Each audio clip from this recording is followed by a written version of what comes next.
69 మధ్యలో ఉండడం అనేది జరుగుతుంది. ఈ 50 నుంచి 69 మధ్యలో ఉన్నట్లయితే దాన్ని ఇక్కడ మనం స్వల్ప మేధస్సుగా చెప్పుకోవడం అనేది జరుగుతుంది. నెక్స్ట్ మోస్తారు మేధస్సు. ఇందులో వచ్చేసి 35 నుంచి 40 మధ్యలో ఐక్యూ లెవెల్ అనేది ఉండడం జరుగుతుంది. 35 నుంచి 49 మధ్యలో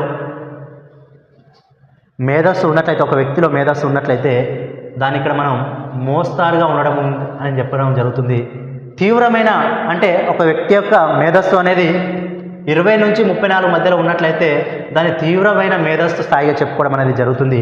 నెక్స్ట్ వచ్చేసి 20 కంటే తక్కువగా 20కి బిలో ఉన్నట్లయితే దాన్ని ఇక్కడ అతి తీవ్రమైన మేధస్సు స్థాయిగా చెప్పుకోవడం అనేది జరుగుతుంది. ఈ విధంగా ఒక వ్యక్తి యొక్క మేధస్సు స్థాయిని 4 రకాలుగా విభజించడం అనేది జరిగింది. వారికి ఉన్న ఐక్యూ స్థాయిని బట్టి ఈ స్థాయిలో ఉన్నట్లయితే వారి యొక్క మేధస్సు స్థాయి అనేది ఈ విధంగా ప్రభావితం కావడం జరుగుతుందని చెప్పేసి తెలియజేయడం అనేది